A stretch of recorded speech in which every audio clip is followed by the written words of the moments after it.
Israel in trouble is really the constant theme of the book of Judges. That their unfaithfulness to the Lord alienates them from Him, which leads to consequences. There's always a problem with them. But just as constant is that He is merciful in His love and faithfulness to them, which is shown through the cycle of heroes that He sent to rescue them that the book is about. And so today we're going to look at the start of that cycle with the first two judges, Othniel and Ehud, and also with Shamgar, who's not a judge, but we'll get into that as we go. But we're going to see the challenges that they were up against and how they faced them in order to see what is behind their heroics and all those that are to come here. Because that's the ultimate theme of this series. The Lord is the hero. He's the real hero of this entire story. And we need to learn not to look anywhere else for deliverance. So for this today, we're going to be in Judges chapter 3.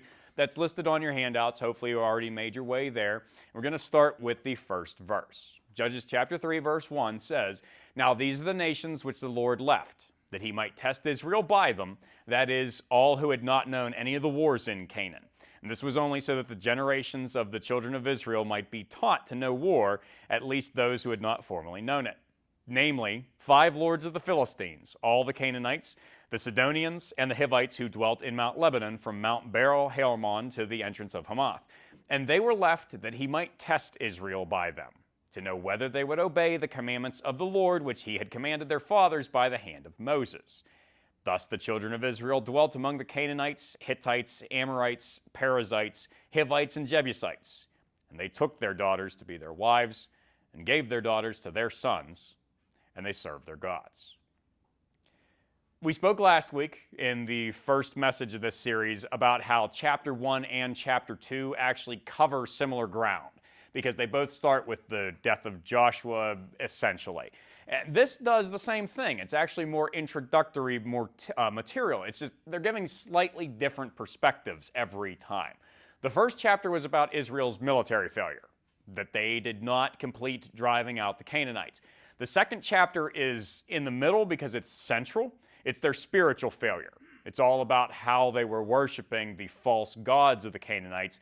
This part, the start of chapter 3, is what I would call the political failure, not dealing with their neighbors the right way. Now, obviously, there's some overlap between all of these, but it's just slight shifts, but repeating the same concepts in order to really drive home the nature of the problem, which is in Israel's neighbors.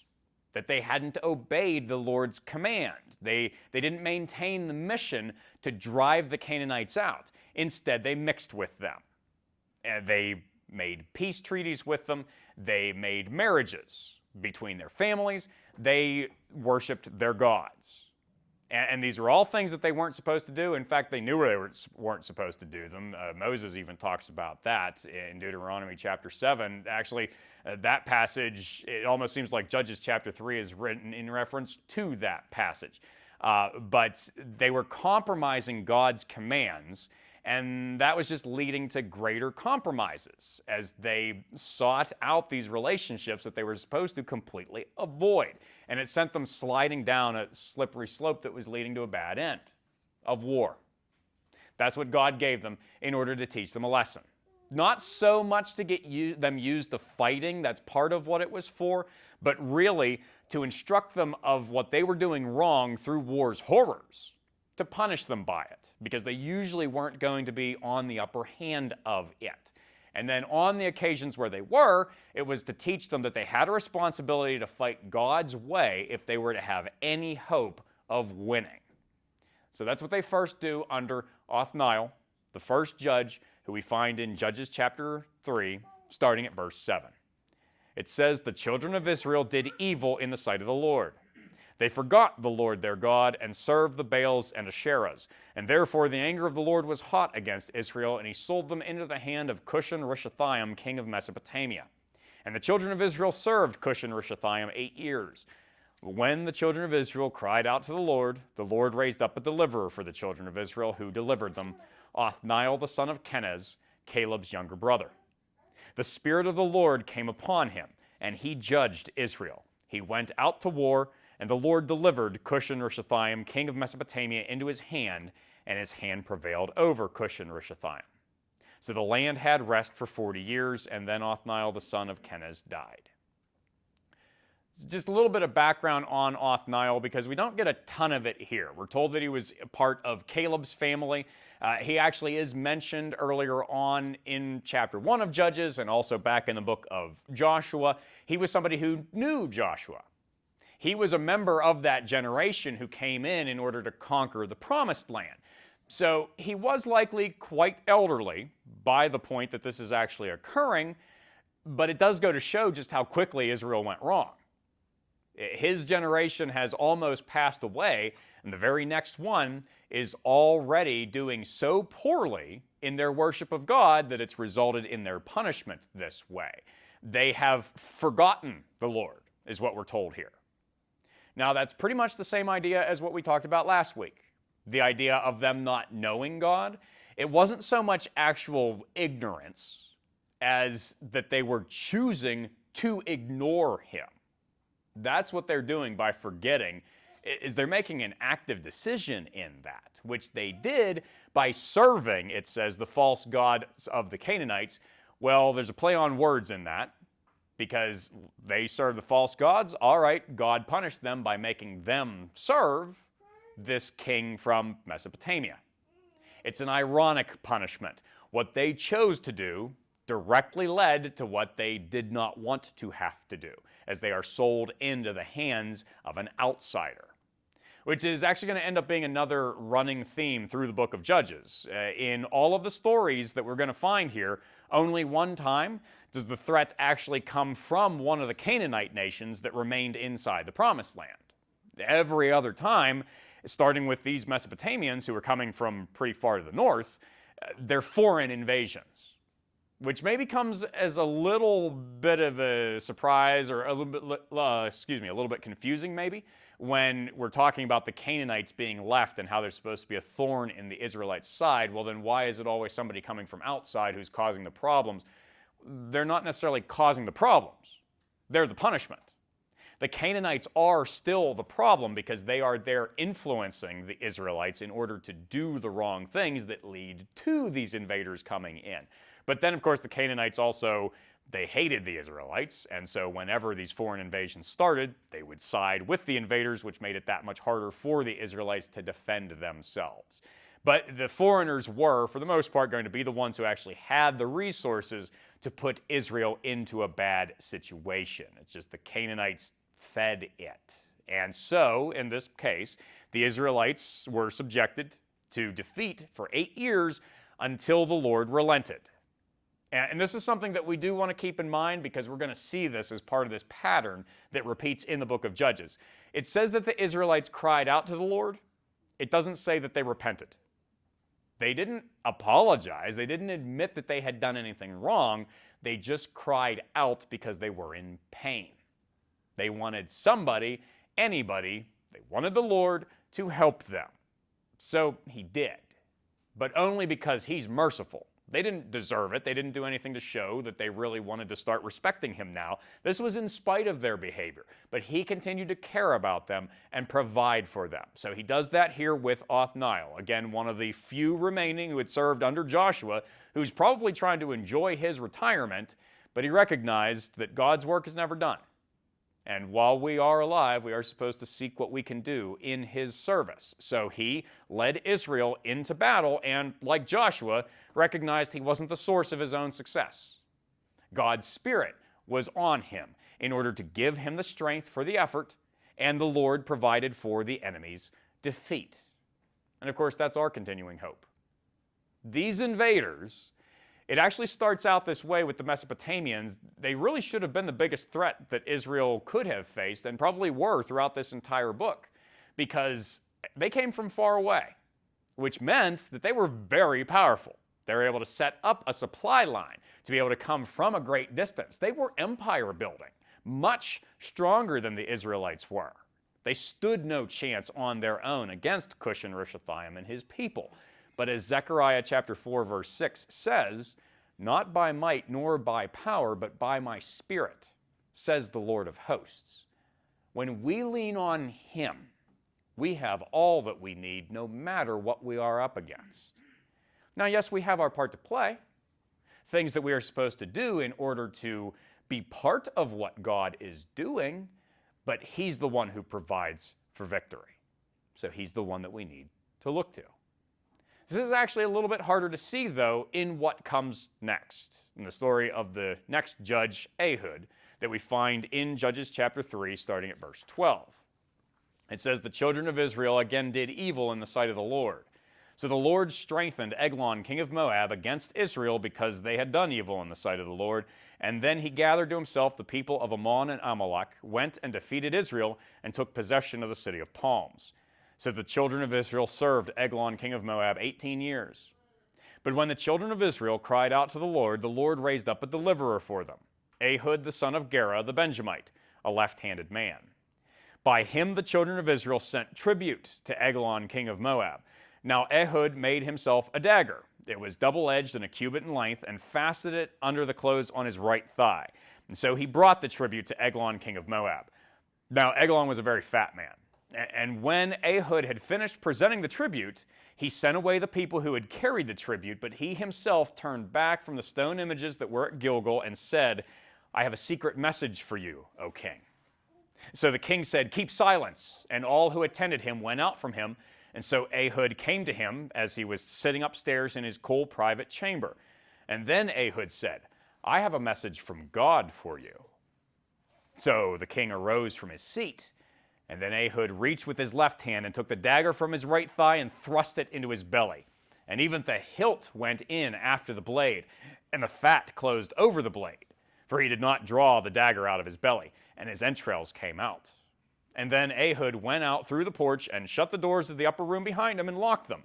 And when he had gone out, Eglon's servants came to look, and to their surprise, the doors of the upper room were locked. So they said, he's probably attending to his needs in the cool chamber. So they waited till they were embarrassed, and still he had not opened the doors of the upper room. And therefore they took the key and opened them, and there was their master fallen dead on the floor. But Ehud had escaped while they delayed, and passed beyond the stone images and escaped to Seirah. And it happened when he arrived that he blew the trumpet in the mountains of Ephraim, and the children of Israel went down with him from the mountains, and he led them. And then he said to them, follow me, for the Lord has delivered your enemies, the Moabites, into your hand.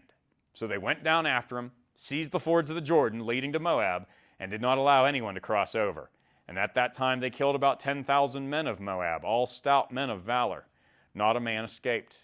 So Moab was subdued that day under the hand of Israel, and the land had rest for 80 years. Earlier on, I called Judges a cycle in the stories that we find here, and that's because there are a number of repeated elements that go through them. And so that's what we see here. Israel engages in idolatry. The Lord sends oppressors in order to punish them. Israel cries out because of the oppressors. And so the Lord sends deliverance through a judge, and then they experience peace afterward. But like I talked about last week, it is better to call it a spiral than a cycle, because there's a constant downward trajectory as the nation breaks down. And the author of Judges does something kind of clever. It's a little difficult to notice, actually, but it's something that we want to look for, is that he has the story elements break down too. He removes things from them as he goes. Othniel, that first judge, everything's present there. He's kind of considered the model judge, what all the rest of them are supposed to be, and so is his story. Well, already with Ehud, something's missing. It never actually says here that the Spirit of the Lord was on him. And so that is going to show, it's meant to show, that everything's getting worse. Something is not what it is supposed to be. As we go through more of these stories, more of these things are going to be missing, and even missing in the characters of the judges themselves. There's something wrong with them as we go too. And that's kind of the case here to some extent with this idea of an assassination, for one thing, but then also how far involved is the Lord in this? So at this point in Israel's decline, their evil leads to them experiencing evil out of the east, from Moab. Now, Moab was a lot closer than where the last oppressor came from. This was actually a neighboring country of Israel's. And in fact, the people who lived there were ethnically related to the Israelites as well. They basically should have seen themselves as cousins. But at this point in their history, they had a very bad relationship because the Moabites had attacked Israel as they were on their way to the Promised Land. As they were trying to get there and were still being led by Moses, the Moabites tried to stop them. But God had defeated them at that time. Now they're trying to get payback, which the Lord is allowing for a time to get Israel's attention. It's only after 18 years that he raises up Ehud as a judge.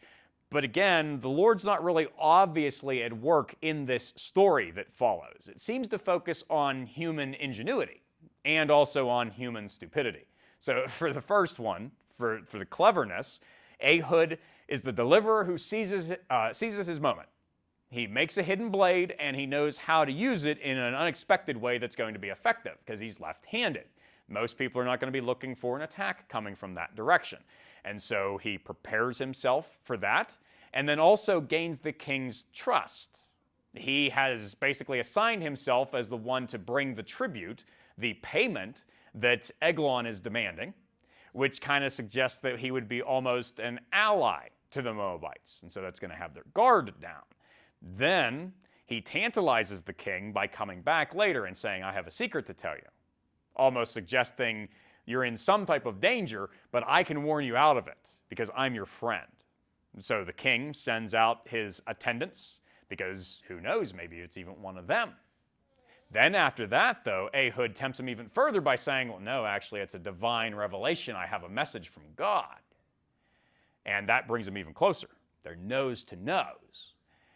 The message is, your time is up. And he strikes fast and deep, and then just leaves like nothing happened, waves to everybody else, and walks away. So it's an impressive success as far as assassinations go, but it's really less impressive than the failures. The failures on the part of Eglon and the Moabites. Eglon brought the person who killed him into his own home by demanding the tribute in the first place. And so the point that's making is that his greed is his downfall. If he hadn't done that, he wouldn't have been in any danger. Also, of course, he was overconfident. He and his soldiers, it didn't even enter their minds that he might be a danger, that he could be left-handed, that he might be hiding a knife under his clothes. They didn't even think there could be something wrong. It's a very dangerous assumption that ended up costing the king his life, as did his gluttony, the other thing that's presented here. Now, it's interesting, in the ancient world, obesity was actually seen as desirable because it was a sign of wealth. It said, this is somebody who has the ability to get whatever he wants and however much of it he wants. But for that reason, Scripture actually presents it as an evil. It's a mark of oppressors who took that food out of other people's mouths. And so that's why this supposed strength is turned on Eglon. And so that when he is stabbed, Ehud doesn't even bother to try to retrieve the knife. He doesn't need it anymore. But Eglon can't. It's stuck in there. He's trying to pull it out, but he can't reach far enough in order to get it. And so as he's struggling and fighting, he evacuates his bowels. Because that's when it talks about his entrails spilling out. That's actually what it means. He had an accident. As he was in the bathroom, essentially, that cool upper room, that's what that's talking about. And then he dies, but his attendants, they hear him struggling and grunting, and they smell what's going on, and they just assume he's dealing with constipation that would have been a frequent feature of his very rich diet. And so they let him go for far too long to be any type of help until they finally opened up and found that he was dead inside. And so this is a horrible story, but it's also presented as though it's comical, because the Israelites, to some extent, were supposed to laugh at watching their enemies go through this and being seen in a very foolish light. They didn't do anything right here. But there is a hidden meaning to that. If the Moabites are this inept that they can make all of these mistakes, what does that say about the Israelites, who spent decades under their boot? it means that they don't actually have a right to laugh at all, because the Lord had been making them look foolish this whole time. It was only when he opened doors for Ehud and closed them on Eglon that things start to go right, because they were never dealing with this on their own. And that is where the Lord comes back to the foreground in the story, because having been able to slip away, Ehud musters Israel and tells them the time has come. The leaderless Moabites are going to be easy prey, because God had turned the tables on them and delivered them into the Israelites' hands. So, in spite of the fact that because that, like I said, that story element is missing, that part of the cycle is missing, but still, Ehud does acknowledge, it's credit where credit is due. This is what God has caused. So he's behind it, even if we wouldn't necessarily call it miraculous. This is something that we also have to see in the next small notice, just a single verse, Judges chapter 3, verse 31. It says that after him was Shamgar the son of Anath, who killed 600 men of the Philistines with an ox goad, and he also delivered Israel. There are a few of these in Judges. We're not actually going to look at any of the rest of them, but there's these small notices that you can hardly even call a story, and they're pretty mysterious because you don't get a lot of detail. But I at least wanted to go over one, because this one is good. It gives us a little bit of food for thought if we dive into it as far as we can. Now, there's not much that we can do. Not an awful lot that we can say about this Shamgar person. He isn't even called a judge, actually. So he's not part of that list, and his name isn't even Israelite. The experts who are able to work these things out and tell where people's names come from and the background on them, he's from somewhere else. As for being called the son of Anath, they don't think that's the name of his father, which is kind of what you would expect that to be. But instead, the sons of Anath were actually a mercenary company, a group of foreign soldiers who worked primarily for the Egyptian pharaoh. So that's probably why he was even here. He was serving Egypt's interests. Now, as for the Philistines, something that's worth pointing out here, I think, but that will come up as we keep going through some of these stories, they're mentioned among the nations that the Lord left in Canaan back in verse 3 of this chapter. But actually, they arrived after the Israelites did. They were foreign invaders too, like the Mesopotamians and like the Moabites. They were left in the sense that God brought them in and let them stay. They are the exception in that. All the other foreigners, they're not as successful over time. The Philistines would put down roots. They would make themselves belong to Canaan. And as a result of that, they did actually end up becoming the greatest enemies of the Israelites pretty much in their history because of how God was using them. At this point, it's fairly early in their relationship, but they're already causing problems. And so that is where Shamgar comes along, and he's empowered to devastate the Philistines and to fight them with a makeshift weapon. Have no idea what would have happened to his sword. Certainly he would have had one, but he finds himself where he's fighting with an ox goad, which is basically a cattle prod. And what it was for was to hit the animal in order to make it go where you wanted it to. It's actually, the Hebrew word for it is related to their word for teach, and so that's appropriate because he certainly taught the Philistines a lesson here. And through being able to strike down 600 of them on his own, and probably he had some other men with him too, so who knows how many Philistines actually died in this, but through it, Shamgar delivered Israel, we're told. He most likely did not mean to. He wouldn't have really known anything about the Israelites. He was fighting the Philistines for Egyptian reasons. Again, speculation, but it's reasonable enough. Because that corridor up the Mediterranean coast where Israel was and where the Philistines were mostly in control, it was very valuable to the Egyptians as part of their trade network. And so very often they would send forces up in order to make sure that it was clear. That's probably what's going on here. That's his reason. It just so happened that it relieved some of the pressure on the Israelites. It was, from his perspective, an accident. But that's the point of the note's inclusion. Israel knows nothing about Shamgar. That's why they have basically nothing to say. Shamgar doesn't care anything about Israel. But God was able to use him for them anyway. He is in complete control, and he is always at work, even when he is not seen. And so that brings us to the moral of these three very ultimately different stories. There's not an awful lot that does unite them. Othniel is the quintessential judge. Every part of the cycle is present with him. He does everything that he is supposed to do, and there's no real personal detail given about him because there doesn't need to be. There's no tricks to his story. Ehud, something is missing. And also, he's a clever assassin who does succeed in what he set out to do, but it raises a little bit of a moral gray area with him. Assassination's kind of hard to justify. And a lot of it depends upon him, his ingenuity. Shamgar has an impressive physical feat, but we don't know anything about him. He's not part of Israel. But what unites them is that the Lord used them for the purpose of his mercy and for his glory in order to rescue his people. And that's the point. He is the one to look to for that rescue. So we should, starting with the recognition that we need it and that we are powerless on our own to save ourselves. God's mercy is the only thing that can. We have to see that. We have to cry out to him. But then we should also try to improve on the Israelites by actually admitting why we need that rescue. Because they, as I said, they wouldn't do that. We have to be able to acknowledge that we have served things that are less than God and have tried to put them in his place. And that is sin, and sin oppresses us.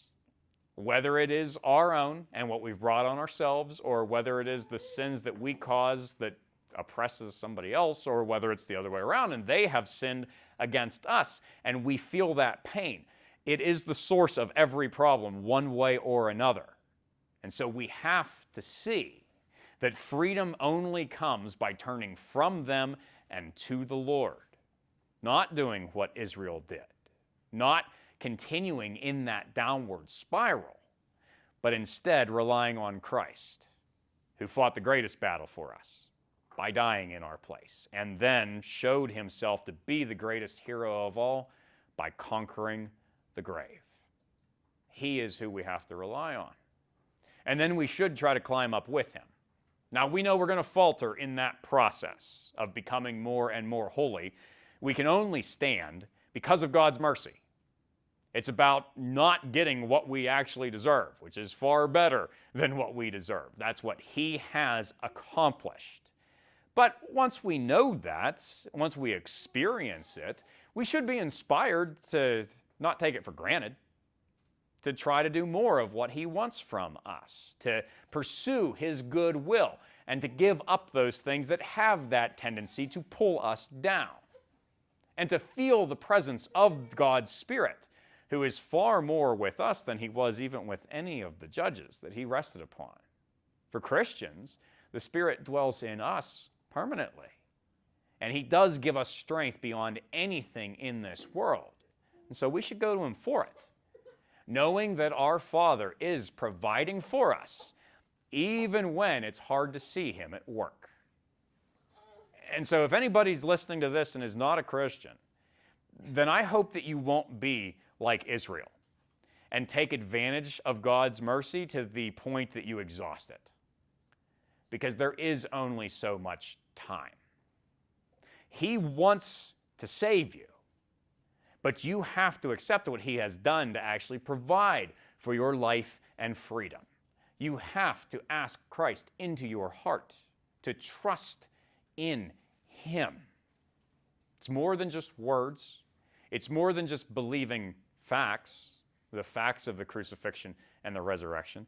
It's actually taking them in to make it part of yourself, to know that you need what only he can give.